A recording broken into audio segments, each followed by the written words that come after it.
You are listening to selfdiscoverymedia.com, where illumination and inspiration is but a click away. With so many genre topics for you on everything that you need to know in life. We celebrate and share the people who have taken the journey before you and who are now here to serve you with their wisdom and their knowledge. The next show coming up is...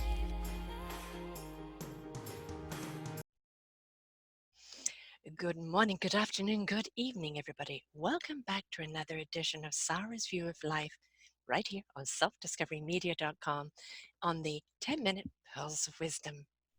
This 10 minutes is about time. Is time just a clock? The tick-tock of seconds into minutes, minutes into days, days into weeks, to months, to years? Is time just a measurement? We always say we don't have enough time, or we have too much time. Or where is the time to do something? What is time? It is a way of measuring our lives. It's a way of measuring our past, our possible future. When we look at time, it is something we look at as in increments of. But how about the time that we give each other? When we talk about giving people time, it means giving them of ourselves. It means taking a chunk of time, spending it with other people, and being attentive, being interactive, being purposeful. We don't give each other enough time. Today, we're all so busy. And for all the technology that we have, for all the instruments that we have that is meant to improve our time, for some reason, we still don't seem to have enough to give to ourselves or to give to each other. Taking time for yourself is really essential. Having those moments of stillness, of silence, of oneness with self, to hear your thoughts, understand how you feel, digest your day, greet your morning. Taking the time to be. That kind of time is very, very imperative for me. I'm interviewing people, I'm editing, I am creating, I am setting more shows up, I am on board of directors, but I have to take the time for me. And that time is when I'm out in nature. I'm going for a walk, I'm feeling the wind in my hair, the smell of the ocean. I'm around the noise of people and life and things happening. And it's wonderful because that is kind of calming my other senses while the other senses are just in tune to the moment. And those moments are very rejuvenating for me. I very rarely go out without meeting somebody I ever know or getting to know somebody or just stopping to have a chat with someone. That just seems to be the way it goes for me. But it's that time that rejuvenates me. We need to put time aside every day to go and do something that rejuvenates you. Is it a walk in the woods? Is it a jog? Is it meditation? Is it art? Is it writing something? Is it just being still? Is it listening to music? Because that's another thing I do. I sometimes just put these headphones on, listen to music. I might be physically working, but I'm in tune with the music and where it takes me. It's understanding how much time you need in a day to spend on you, to spend on what you need to do to rejuvenate you. It's also understanding the giving of our time. We want to give it to people that need it, that appreciate it, and that can benefit from it. Sometimes it's just a question of listening. Listening to hear. That was last week's subject. Listening doesn't always mean you're truly hearing a person. When you give yourself the time or give them the time to truly hear what they're saying, really hear what you're listening to, then you can truly understand. Because if we stop thinking and allow the knowledge to penetrate, our soul, our heart, and our spirit will ignite what we need to do in response. We don't want to think our response, we want to feel our response, and not from a knee-jerk perspective, but from an attunement, from an understanding. In other words, when we hear, we don't just hear with our brain, we hear with our heart, our soul, and our spirit. And that is what we're responding from. I think one of the greatest gifts you can give to people is your time. You see, we put time is money. And so we put a dollar sign on our time all the time. Oh, I could be doing this and making money. Money is wonderful. Puts the roof over your head, food in the stomach, clothes on the thing. It gives you abilities to go and do things. Fantastic. But if you don't have the generosity of heart, if you're not willing to give something away, like your time, then how are you going to invite good things to happen to you? You see, what we put out is also what comes back.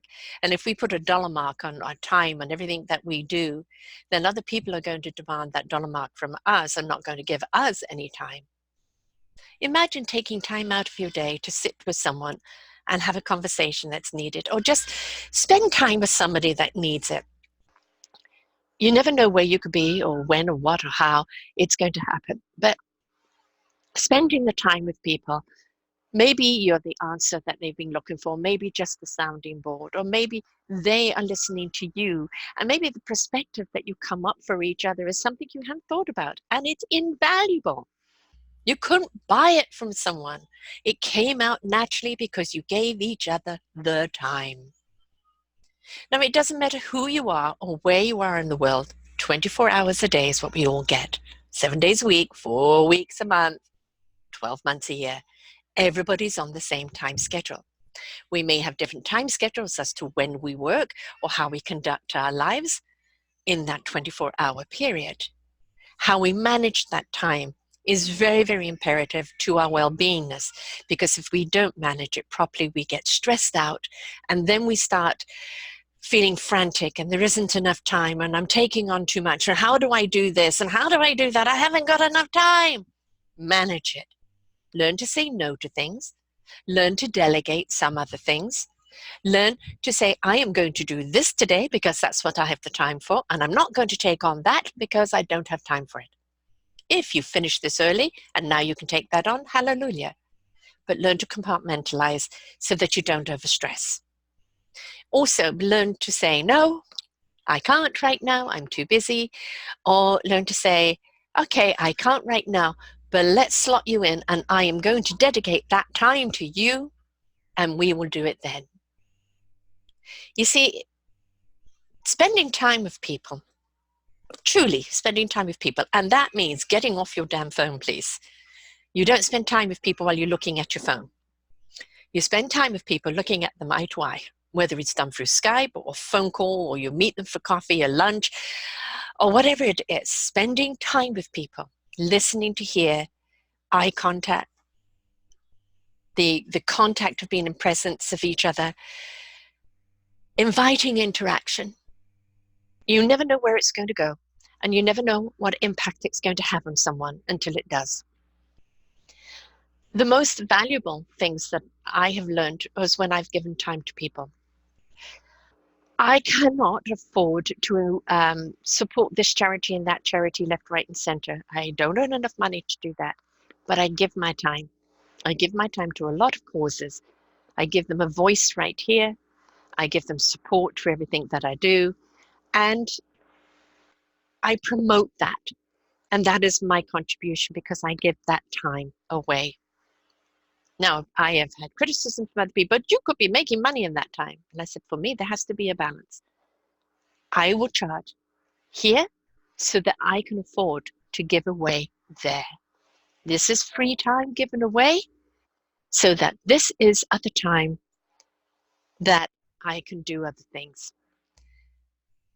That's what it's about, folks, managing it, but also allowing things to happen. Don't go out with an itinerary all the time. We're going to do this, we're going to do that, we're going to be here, then we're going to be here, there, then we're going to do this, then we're going to come home, and we're going to do this and going to do that. Sometimes you just have to step out in life and say, we're going in that direction, let's see what happens. Allow life to happen to you. Life is about timing. And sometimes when you're least looking, things you've been looking for will be found. Sometimes meeting people in the most unexpected places are the people that you need to meet. You can go to one network after the other, one meeting after another, one this, one that, connect, connect, connect, share cards, rah, rah, rah with each other's businesses and never make a connection.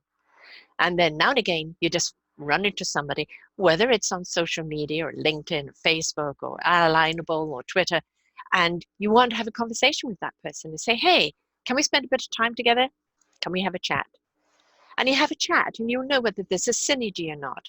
Maybe you can't do anything for this person, but you know other people that can, or maybe vice versa, or maybe it was just simply a delightful chat and nice to know you.